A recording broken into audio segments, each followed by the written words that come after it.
Regeneración. Un podcast de Farm Fortify.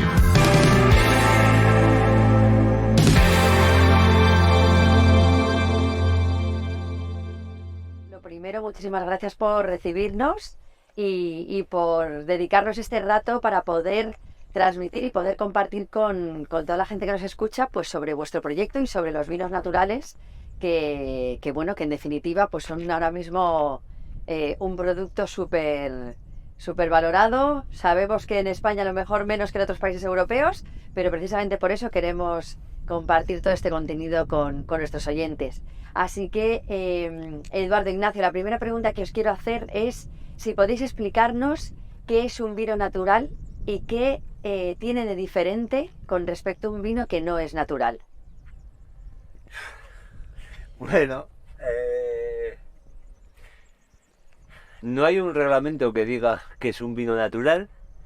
En cada zona más o menos se interpreta de unas maneras, pero lo que yo entiendo por vino natural es aquel que viene de uvas mínimamente orgánicas, cultivadas de manera orgánica, y luego en bodega es sin ninguna intervención, porque hay gente que permite que vengan uvas de convencional, para mí ya deja que desear, y luego en bodega empiezan a hacer intervenciones, y hay gente que con decir que no echa sulfuroso ya piensa que es un vino natural.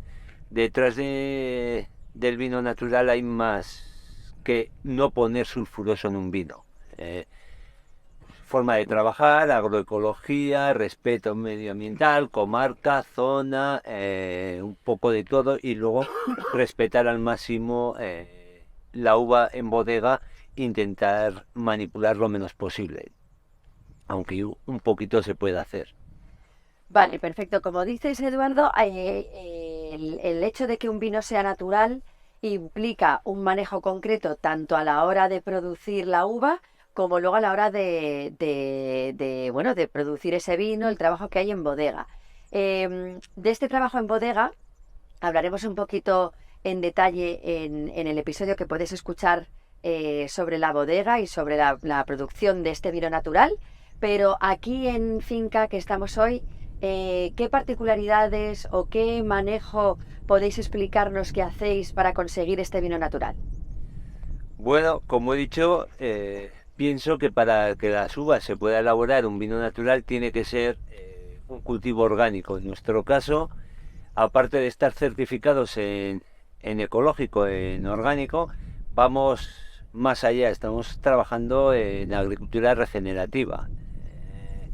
Dejamos cubiertas vegetales, trabajamos con biofertilizantes que los hacemos nosotros, hidroalcohólicos, polisulfuros, muchos preparados. Bueno, el 85-90% de los preparados con los que tratamos nuestro viñedo o alimentamos nuestro viñedo nos los hacemos nosotros. También, como he comentado, trabajamos las cubiertas vegetales de diferente manera, segándolas, descompactándolas, encamándolas dependiendo del año. No trabajamos todos los años el 1 de enero esto, tal, no. Este año pasado, con la sequía que teníamos, las cubiertas nos pedían hacer una labor, todo lo contrario que el raciocinio. En vez de segar, las encamamos, porque como no iban a desarrollar, decidimos encamar para dar sombra al suelo, porque como calentaba mucho, tener el suelo, la tierra nuestra, más fresca, y lo poco que llovería, con esa hierba encamada, se evaporaría menos.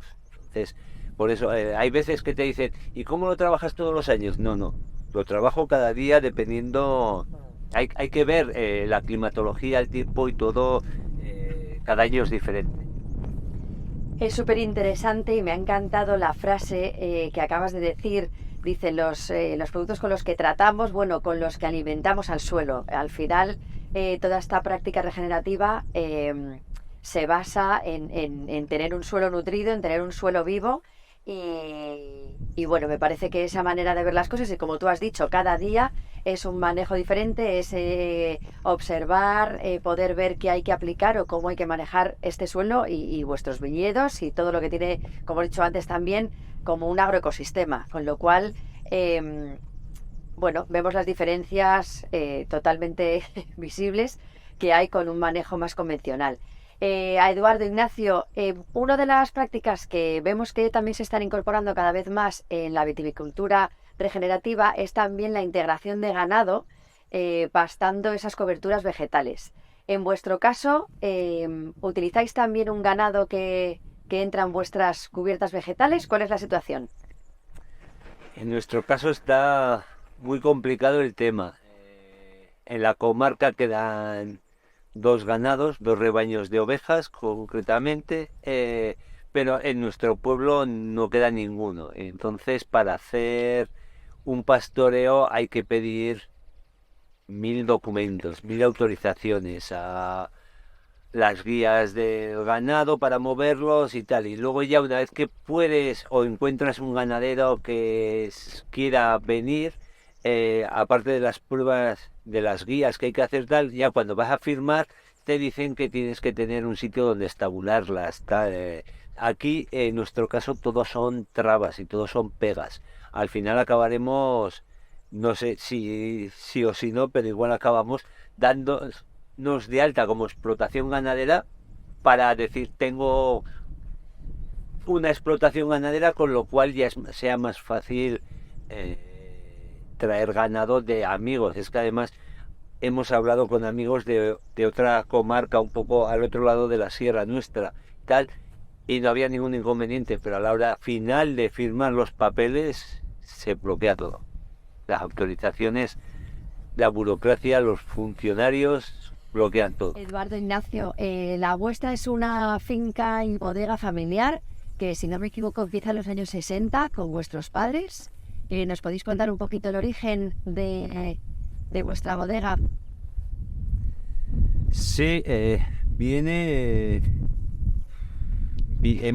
yo he estado cultivando viñedo propio de los abuelos de mi padre con más de 100 años, pero problemas de suelo y de enfermedades, ya ese viñedo lo tuvimos que arrancar. O sea, que tenemos... estamos en una comarca en el cual el cultivo de la vid es de siempre. Y en nuestro caso, pues eso, desde hace más de 100 años ha habido viñedo en la familia. Sí que mis padres, pues cuando se casaron, montaron ya un poquito más, empezaron a hacer vinos y tal, y a finales de los 80 hicieron las nuevas instalaciones donde estamos ahora. Y yo, cuando terminé de estudiar viticultura y enología en el 93, que ya me quedé, es cuando ya empezamos a dar un poquito otro cambio a la bodega, y yo me quedé con la condición de que en el campo había que ser más respetuosos, tratar menos tal, y eso. Y en el 2000 ya dejamos de echar insumos de síntesis química. O sea, todos los productos que se estaban echando ya eran productos permitidos certificados en ecológico, y luego ya empezamos a hacer decocciones, purines, tal, y luego una cosa te va sumando a la otra, y acabas haciendo esto, agricultura regenerativa en estos momentos, haciendo tus propios preparados. Pero yo no digo que acabemos aquí, o sea, todavía queda tiempo, todavía queda vida, y seguramente que vayamos implementando otras cosas dentro de la manera que trabajamos. Eduardo, cuando nos cuentas que tú ya de alguna manera eres quien implementas también este manejo, ¿en qué momento entras tú en contacto con esto que hablamos de la agricultura regenerativa? Hace 10 años, 11 años. Los primeros cursos que se dieron de agricultura regenerativa en el estado, en Vitoria, estuve yo. Hubo primero una charla de Darren Doherty en Vitoria, a la cual yo no me enteré, pero a los pocos días me comentaron la charla y que iba a empezar a haber cursos con la familia Gadicha, Tamara y Kir Gadicha y tal en Vitoria, Arcaute, y luego pues otros cursos con Eugenio Gras y tal pues eso hace unos 10-11 años, aquí diferentes cursos, y luego ir sumando más cursos hasta que hemos promovido nosotros en la bodega, en el pueblo, hemos hecho propuestas de cursos de agricultura regenerativa. El último hace 1 año y medio de la mano de agricultura regenerativa ibérica y de IT Food. Hicimos un curso de viticultura regenerativa para 30 y pico agricultores. Fantástico. ¿Y cómo veis vosotros, tratándose de un pueblo pues de tradición totalmente de este cultivo, qué tal ha sido recibida la agricultura regenerativa, digamos, que vosotros aplicáis con respecto a vuestros vecinos productores? Bueno, al principio te tratan de loco, te llaman de todo, te dicen de todo, pero bueno, ahora ya la gente está... No dice que seas un loco, la gente ya ve que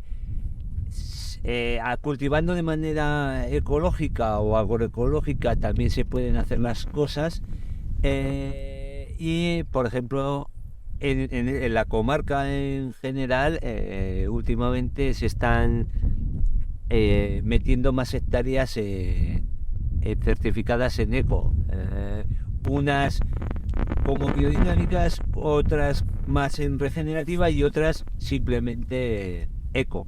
Pero bueno, eso es bueno, vamos ganando. ¿Ha habido casos de productores que se hayan acercado a estas prácticas regenerativas a través de vuestra experiencia, de vuestro ejemplo, en la zona, en la comarca o bueno, quizá a lo mejor en cursos donde vosotros hayáis podido explicar sobre vuestras prácticas y manejo? Sí, en la comarca hay gente que se ha sumado a hacer cosas como de agricultura regenerativa, claro, y lo primero preguntan al que conocen. Y luego, por ejemplo, hace un par de meses hubo un curso en el Bierzo de agricultura ecológica, de agroecología, y yo fui uno de los ponentes vía online para el curso. Y bueno, yo he estado haciendo presentaciones de lo que hacemos, de nuestro trabajo, en varios sitios, tanto aquí en la comarca como fuera de la comarca, en Cataluña o en tal. Me decía que creo que también está bien un poco que no sea tan frontal, sino que también ellos puedan estar como mirándome a mí, ¿no? Es ¿Te que refieres pero por el tú ahí micro? no estás, no, por el vídeo. Aparte, Bueno. por ambos, o sea, en el vídeo tú no sales, entonces, o sea, cuando subamos el vídeo le estás hablando a la gente, entonces la gente está aquí. Sí, pero bueno, ¿Sabes? vale, ¿Sabes? yo es que también me imagino que hay muchas veces que tú ves una entrevista grabada y está la persona... Pero porque como se en ve, pero a ti no se tensión. te está viendo, entonces... Vale. Bueno, pero también es un poco por hacerlo menos raro que también sea Ya, la pantalla. pero si estábamos haciendo vídeo, Vale. vídeo. Entonces, O sea, sí. a ver, espera. Vale, nada, un par de preguntitas más y estaríamos ya aquí de esta parte. Vale, Eduardo, Ignacio, ¿qué les diríais a productores que trabajan de forma más convencional?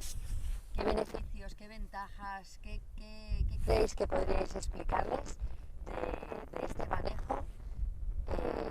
Bueno, como muestra un poco esa motivación quizá para poder animarles a dar esos pasos hacia un manejo más respetuoso y que regenera los suelos?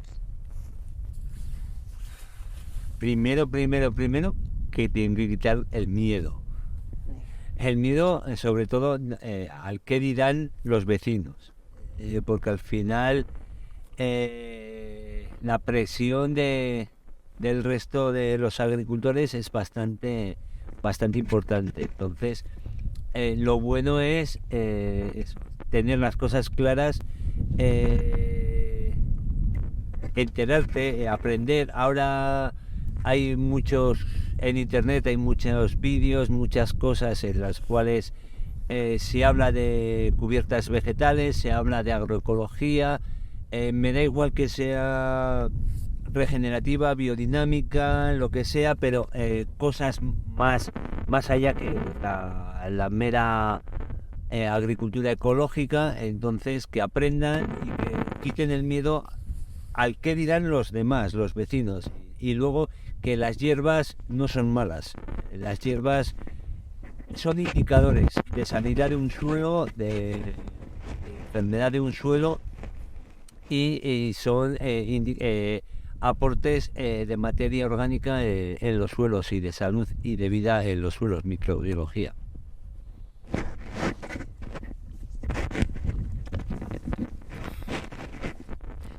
Perfecto, chicos, pues yo creo que para acabar esta parte de las bodegas Azpilla Gaurarte en finca, me parece que sería buena manera poder preguntaros qué peculiaridades, qué manejo especial tiene la viña que no tengan otros cultivos leñosos.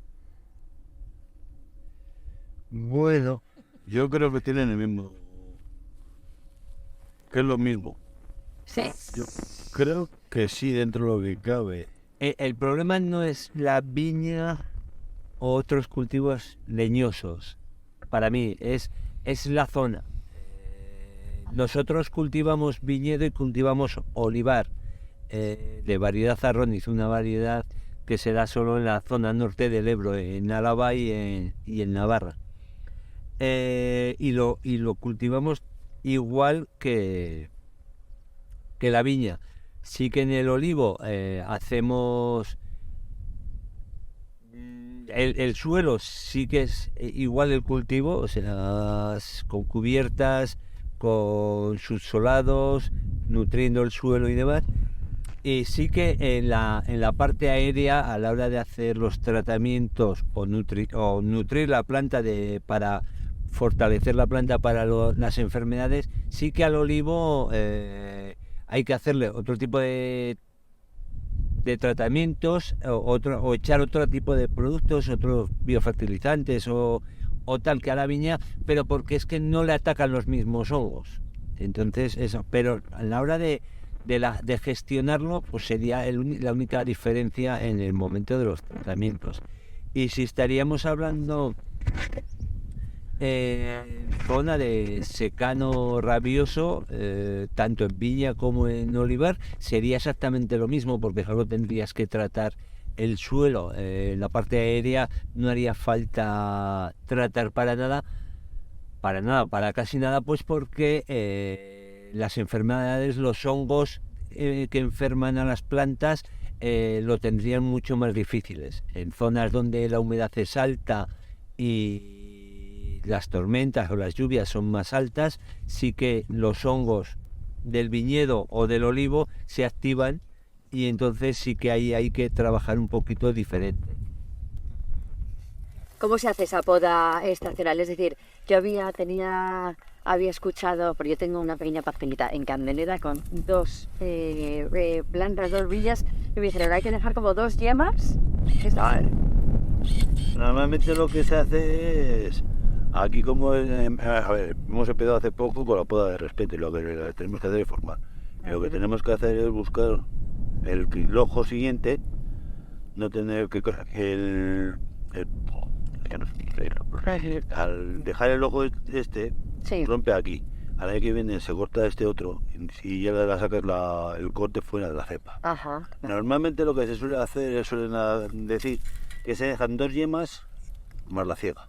2 yemas más la ciega. La ciega. Vale.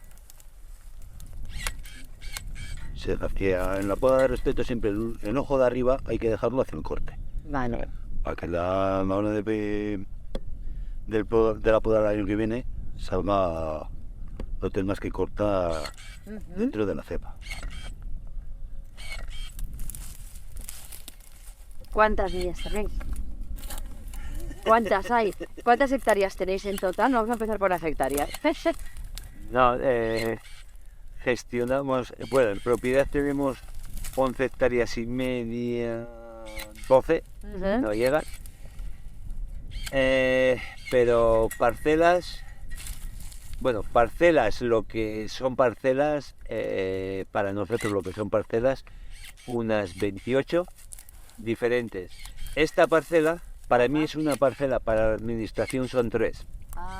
Bien. Con lo cual, administrativamente, creo recordar que eran 40 y pico referencias administrativas de parcelas.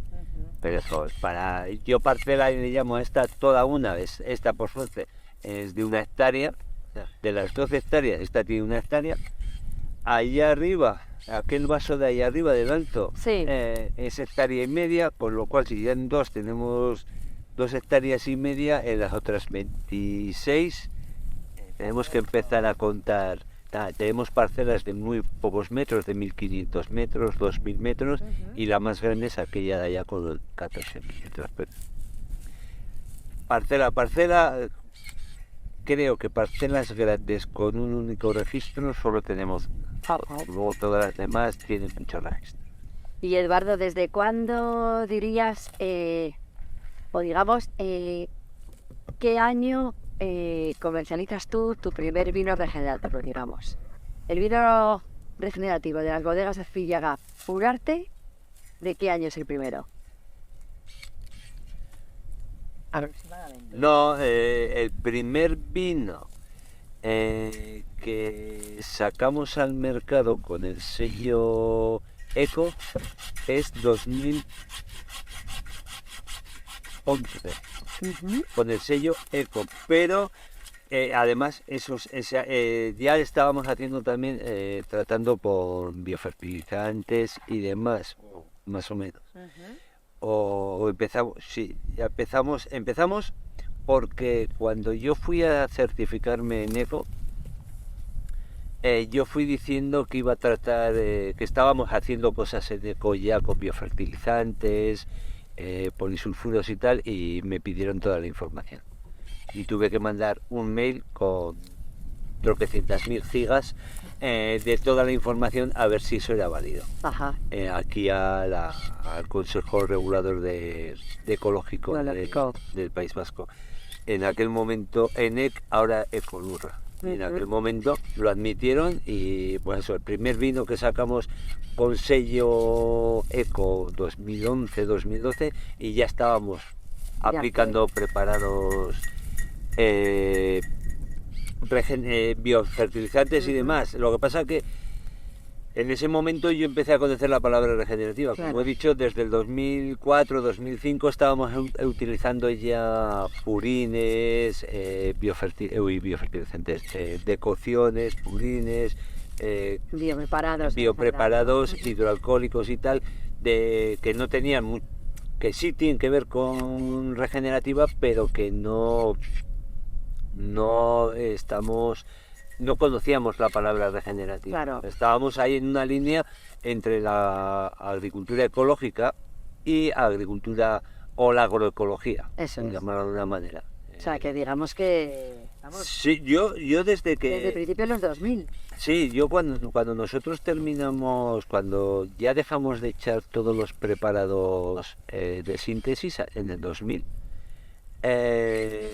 ya ese primer año no, pero al año siguiente ya empezamos a hacer decocciones y purines de ortiga, de cola de caballo y tal, y empezamos a trabajar con cobre y con decocciones o purines, y poco a poco íbamos sumando. Pues ahora hablabas con uno, tal, pues con un hidroalcohólico de ajo, con esto, tal, que se puede trabajar también. ¿Cómo se hacen? Así.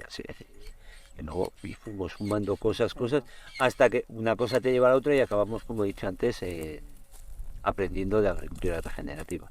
Y Eduardo, estoy pensando ahora, los restos de poda, ¿los dejáis en el suelo para que se vaya incorporando, digamos, como materia orgánica, o le dais otro uso?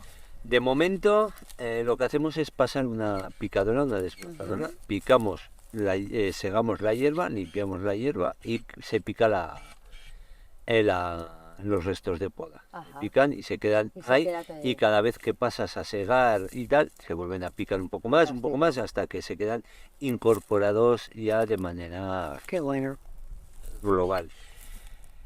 Pero estamos, como digo, la cabeza no para de pensar, estamos pensando en otras cosas. ¿Sí? ¿Alternativas a eso? Sí, entonces no se puede hablar, pero... Volveremos cuando lo tengas preparado. Veremos si en un par de años sacamos los restos de poda y les damos otro uso. Ah, fantástico. Pues oye, nos dejas una intriga y volveremos para saberlo. La cabeza no para y llevamos un par de años dándole vueltas a ver qué se podía hacer y tal, y probablemente que demos el paso. Fantástico. Bueno, esto es parte también un poco de lo que siempre se habla, ¿no? En la agricultura regenerativa también mucho es probar, no todo le tiene que funcionar a todo el mundo igual, y lo importante es probar, testear en tu propio contexto y ver cuáles son esos resultados, ¿verdad? Yo cuando me preguntan, ¿qué haces? Yo hago en mi casa. Pero yo no hago en mi casa lo mismo en la parcela que tengo aquí, en esta parcela, que estamos a unos 400 metros de altitud, con una pluviometría media en año normal de 450 litros por metro cuadrado, que en la parcela que tengo encima del Lanciego a 625 metros de altitud, con pluviometría de 700-650 litros por metro cuadrado. Claro. No se pueden gestionar igual, y están en mi explotación, pero es que no tienen nada que ver una con otra. Estamos hablando de, por carretera, unos 14 kilómetros de distancia. Si vamos por los caminos agrícolas se llega antes, pero bueno. Entonces,